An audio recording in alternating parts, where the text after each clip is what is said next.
Muy buenos días, queridos amigos y amigas. Bienvenidos a este canal de YouTube Nelter de la Cruz. No se les olvide por ahí darnos su like, abajo a la campanita, suscríbanse. Púchenle, pues hoy, martes 5.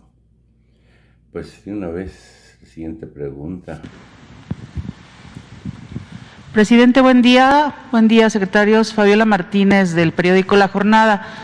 Presidente, ¿nos podría dar su opinión de lo que ocurrió ayer tanto en la Suprema Corte relacionado con esta perspectiva de no prohibir a quienes fueron funcionarios públicos emplearse en la iniciativa privada? Y también, pues ahí enlazo el tema de la reforma eléctrica, que hoy también se tratará en la Suprema Corte, relacionado con temas pendientes.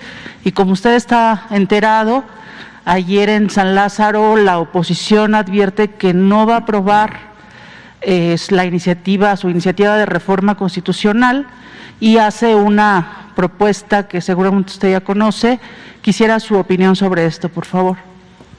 Pues como lo hemos venido sosteniendo, estamos viviendo tiempos de definiciones.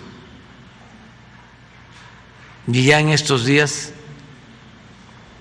vamos a saber quién es quién. Y ayer, en efecto, se reunieron en el PRI primero, y luego ya se juntaron con el PAN para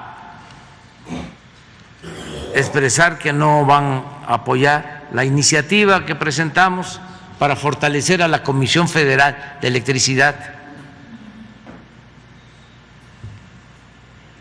Y manifestaron que van a apoyar a las empresas particulares, sobre todo extranjeras. Si no lo dijeron así textualmente, sí lo insinuaron. Hablaron incluso de la inversión extranjera. Esto coincide mucho con lo que hoy maneja el periódico Reforma, un periódico conservador que defiende la corrupción, hablando de que una funcionaria del gobierno de Estados Unidos acusa al gobierno de México que con la iniciativa eléctrica perderían las empresas estadounidenses 10,000 millones de dólares. Todo coincide.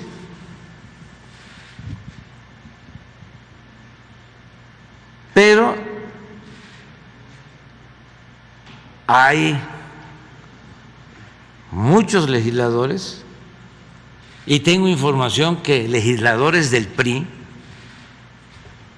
y en una de esas hasta del PAN,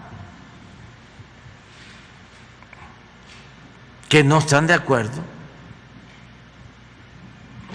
con votar para que se siga protegiendo a las empresas particulares.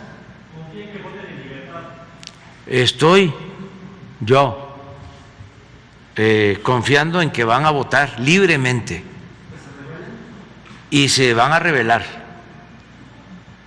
Y llamo a eso, a que se rebelen, para que sean auténticos representantes populares y no empleados de grupos de intereses creados, que no sean traidores a la patria.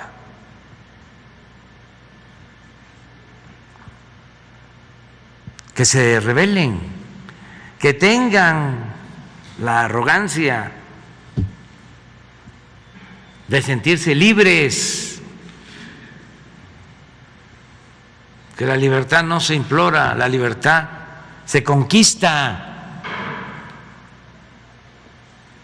Que no olviden lo que comentó en una ocasión Jorge Luis Borges. Le preguntaron: usted, maestro, que ha escrito los mejores ensayos, los mejores poemas, que es de los intelectuales más lúcidos, no solo de Argentina, de América Latina, del mundo. ¿Qué le gustaría llevarse cuando muera a su tumba?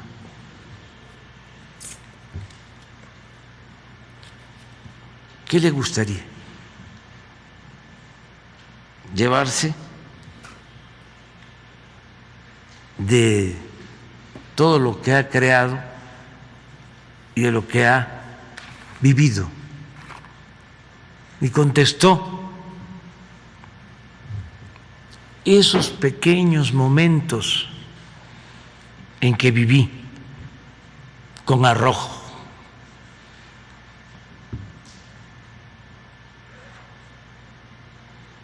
Eso es la vida.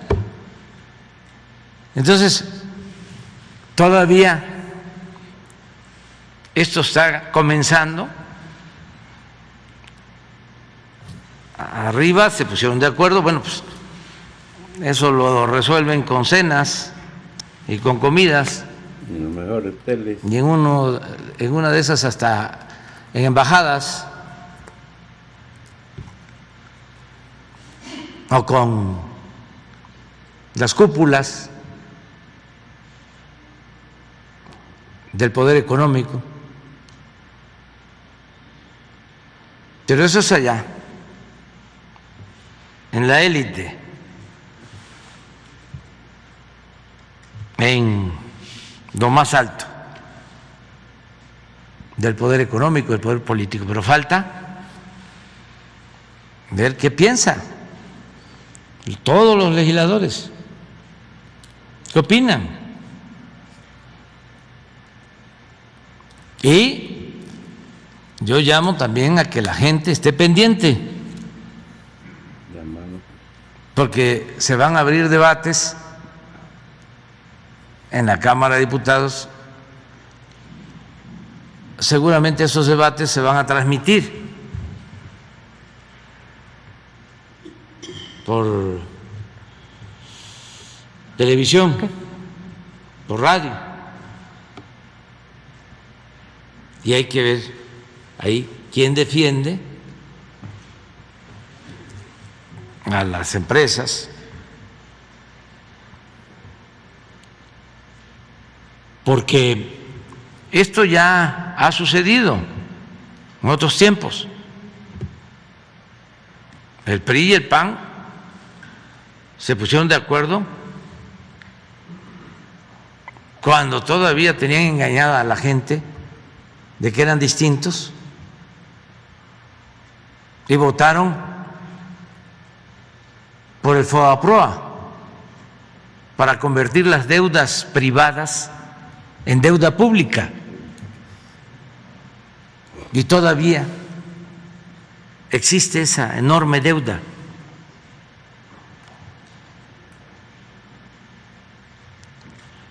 También para los jóvenes. En ese tiempo era presidente Zedillo. Desde que entró, tuvo que enfrentar una crisis económica, esa no externa, no originada en el extranjero, como la crisis económica que se origina por la pandemia, o la crisis económica que ahora también se origina por la guerra en Ucrania. Sino esa crisis económica se originó por el mal manejo de la economía durante el gobierno de Salinas, que además de entregar bienes de la nación a particulares, a sus allegados, empresas, bancos, manejaron muy mal la economía. Entonces termina Salinas, le entrega a Zedillo y se desploma la economía nacional. Zedillo decía entonces que le habían dejado la economía prendida de alfileres. Y Salinas contestaba de que sí, pero que él había quitado los alfileres, Zedillo. El caso es que se viene la crisis y la receta ante la crisis es rescatar a los de arriba con la idea peregrina de que si se salvaba a los de arriba se iba a apoyar a los de abajo. Entonces así surge el plan para destinar dinero público y rescatar a bancos que, como ya vimos, después de que fueron rescatados con dinero público, los vendieron a extranjeros, pero la deuda, lo que costó ese rescate, le quedó al pueblo. Cuando hacen la primera evaluación de cuánto iba a costar el rescate, está en un informe de Zedillo, creo que en el segundo informe, pero eso ya es tarea para los jóvenes. Presidente. Él dice que el rescate iba a costar 125,000 millones de pesos. ¿Y saben cuánto costó en un primer momento? 1 billón. Ese gran economista se equivocó por muy poco, casi le atinó. Pero no solo eso, desde entonces se pagan intereses. Y si hacemos la cuenta, la deuda hasta ahora ha significado más de 2 billones de pesos, lo que calculó en 125,000 millones de pesos. Y todavía se le aplaude por esa decisión. Entonces, ¿quién votó eso? Me acuerdo que fue un 12 de diciembre.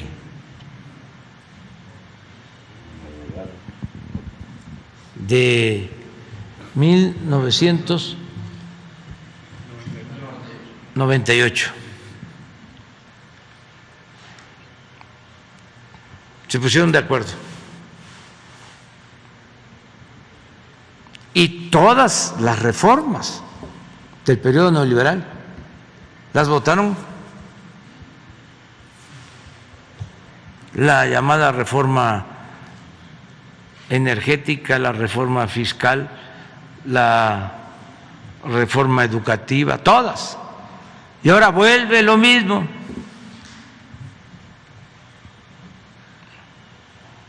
Vamos a ver qué sucede. Presidente, ¿qué pasa o cuál es la perspectiva que tiene sobre lo que está ocurriendo en San Lázaro que por cierto la dirigencia del PRI pues utilizó incluso, según los reportes de mis compañeros reporteros, palabras altisonantes para decir que se iban a, pues usted entiende, ¿no?, a molar a Morena. Y ¿qué va a pasar con este desarrollo en San Lázaro y a la par de lo que pues se prevé en la Suprema Corte, en donde una de las ministras va a analizar y van a proponer aspectos relacionados con asuntos anteriores sobre la inconstitucionalidad de la ley eléctrica? Ahí, ¿cómo usted hace este análisis, esta reflexión de cómo van a ir transcurriendo o qué debería ocurrir o qué perspectiva tiene tanto en San Lázaro como en la Corte? Legalidad, que también los ministros se definan de qué lado están. Por eso no nos podemos quejar, estamos viviendo tiempos interesantes, momentos estelares de la vida pública. ¿Confía en quizá que a través del proyecto de la ministra Loreta incluso se salve, se deje ya incluso sin efecto, que ya no sea trascendente lo que ocurre en San Lázaro, si por la vía de la Suprema Corte se modifica el sector eléctrico? Pues va a ayudar mucho, nada más que la ley no es inconstitucional, eso no hay duda. Sin embargo, si esa es la decisión de la Suprema Corte, declarar de que es constitucional la ley eléctrica, no estaría incluyéndose en esa ley, por ejemplo, lo del litio, que eso está en la reforma constitucional, y otros temas. Desde luego, sí sería un avance, porque en la ley que está por resolverse en la Suprema Corte, sí hay una definición sobre el despacho de energía, porque una de las chicanadas de los legisladores anteriores y de los gobiernos vendidos fue dejar fuera de las energías limpias a la energía que se produce con las hidroeléctricas. No se considera energía limpia y se despacha primero el gas. O sea, se consideró que es más energía limpia la producción de energía con gas que con agua, que los que saben pues conocen que en el caso de las presas es un agua que se tiene en un embalse, se deja caer el agua, es mecánico, eso mueve una turbina mecánica que produce energía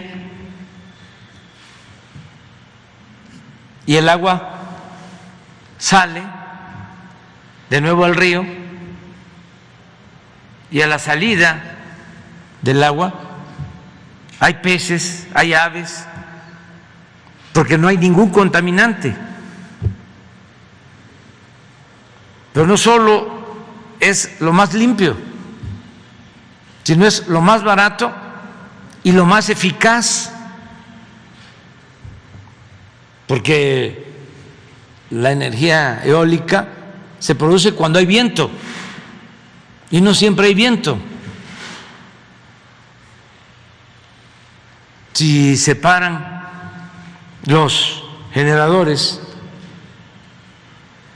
de las eólicas para echarlas a andar,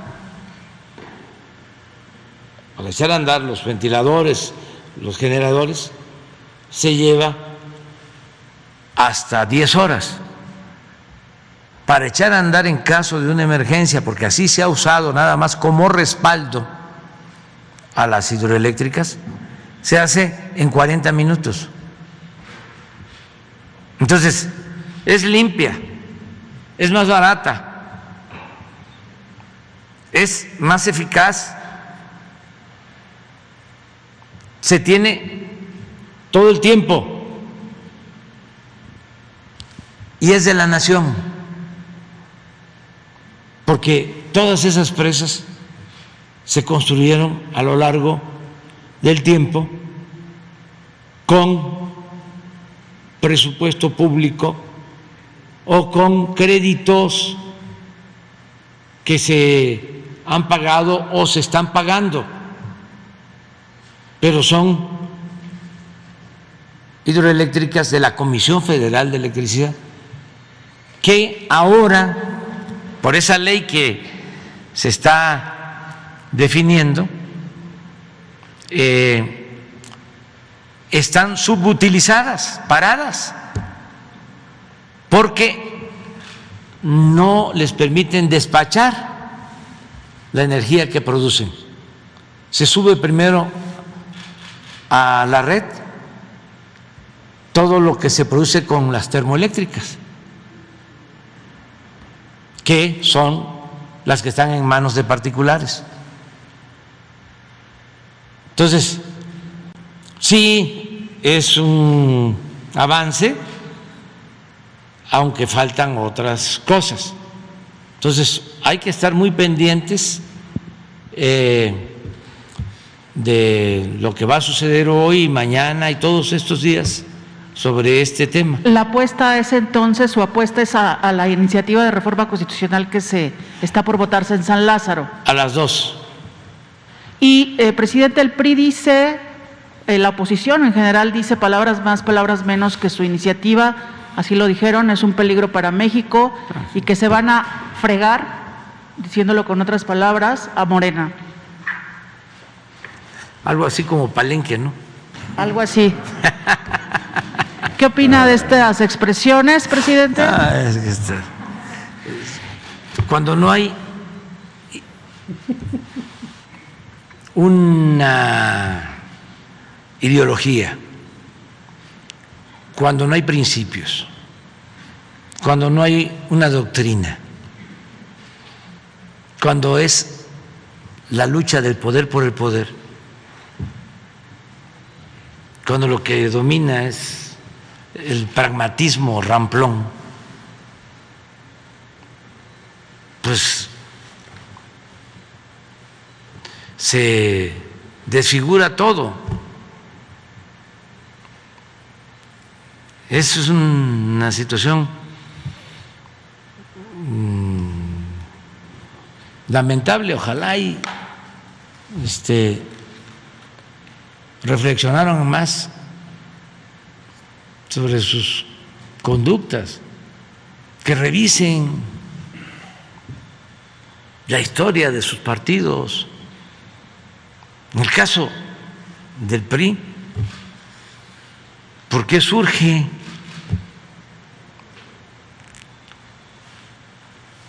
En el 29, ¿cómo se fundó? Luego su momento estelar en el 38, primero Partido Nacional Revolucionario, luego Partido de la Revolución Mexicana en el 38, y al año siguiente surge el PAN, 1939, para oponerse a la política del general Cárdenas. La política popular, patriótica. Entonces surge el PAN en el 39 para eso, en contra de la política revolucionaria.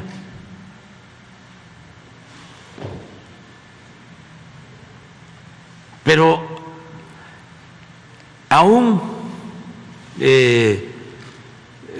siendo un partido conservador, quienes lo fundan, pues eran personas que tenían una doctrina.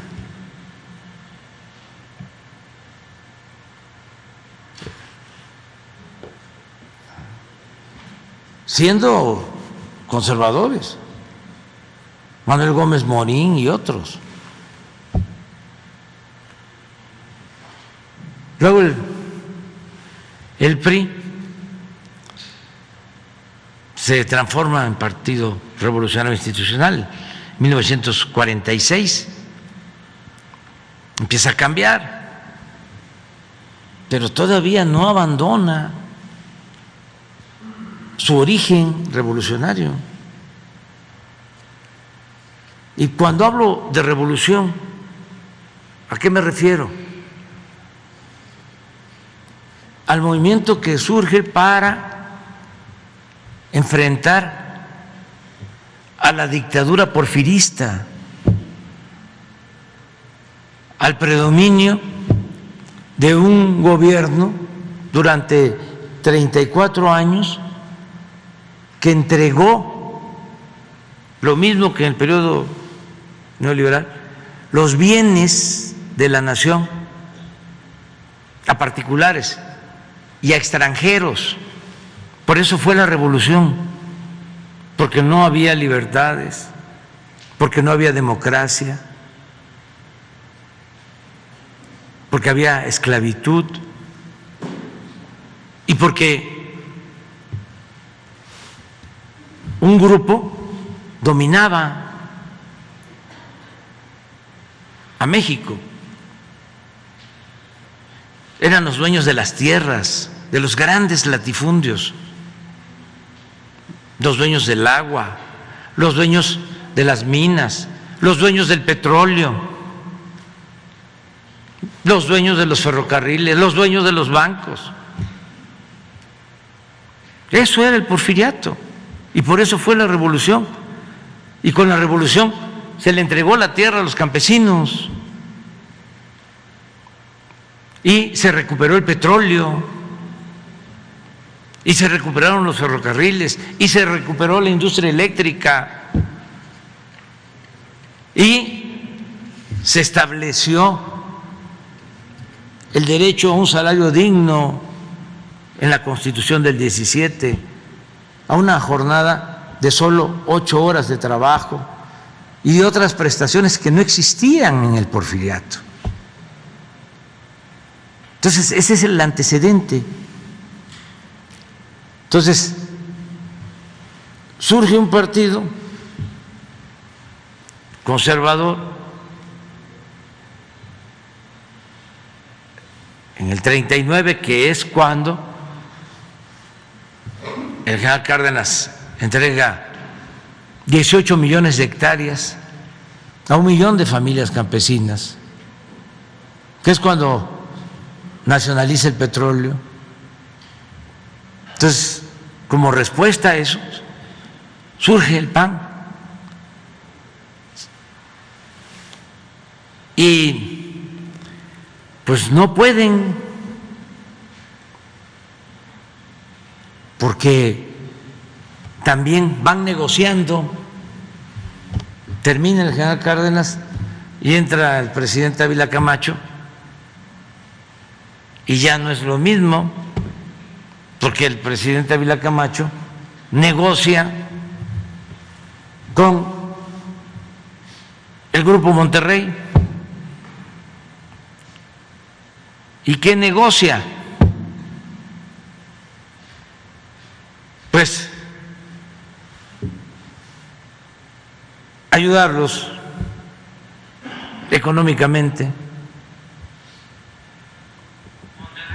no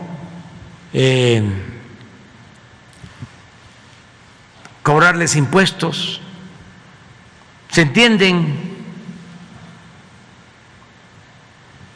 Entonces hablaba yo de que luego el PRI se transforma en 1946 y viene Salinas en el 88 y ya se da la fusión. Pero aún así se ocultaba, porque decía el PAN, es que estamos con Salinas porque está aplicando nuestro programa.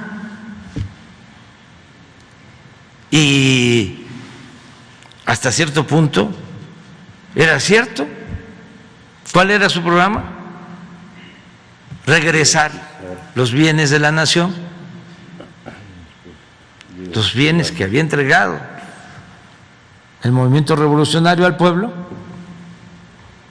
a particulares. Por eso neoliberalismo es neoporfirismo. Es una política que ya se aplicó y se volvió a imponer 36 años. Y pues hay esta coincidencia. Pero entonces, tanto unos como otros deberían de hacer un análisis crítico, porque imagínense si resucitara el general Cárdenas o Adolfo López Mateos o el mismo Manuel Gómez Morín, viendo que son uno solo. Y por eso, qué bueno que logramos, con la participación de millones de mexicanos, construir esta nueva opción, este nuevo proyecto que estamos llevando a cabo. Porque si no, no habría, ayer lo dije, la única posibilidad que tenía el país para salir, sobre todo la gente humilde, la gente pobre, era la transformación. Si continuaba lo mismo, era más decadencia, más pobreza, más violencia, más ingobernabilidad, más crisis.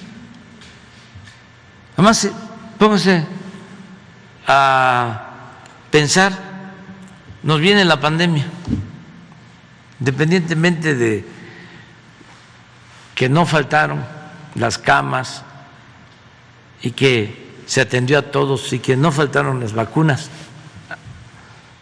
Hagamos a un lado eso. Vamos a aceptar, como dicen los abogados, sin conceder, de que ellos hubiesen hecho lo mismo que nosotros. ¿Qué hubiese pasado en lo económico? Si yo tuve que resistir las presiones porque querían que se aplicara la misma receta de cuando el FOBAPROA, que yo pidiera dinero, que endeudara al país para rescatar a los de arriba, porque me lo plantearon, hasta se enojaron. Y dije, no, vamos a rescatar a los de abajo. Ahora va a ser de abajo hacia arriba.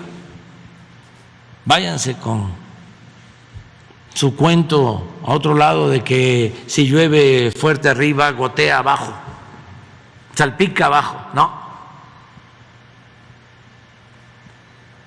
Entonces, ¿qué hubiese sucedido? Pues el país estaría endeudado. No tendríamos la ventaja que tenemos ahora de que están llegando inversiones extranjeras como nunca, porque hay estabilidad macroeconómica, porque tenemos una moneda fuerte, porque hay gobernabilidad. Entonces, sí es importante lo de hoy y lo de todos estos días sobre la cuestión eléctrica. Sí es un asunto definitorio. Finalmente, presidente, su opinión sobre esta eliminación de la prohibición a los servidores públicos o a los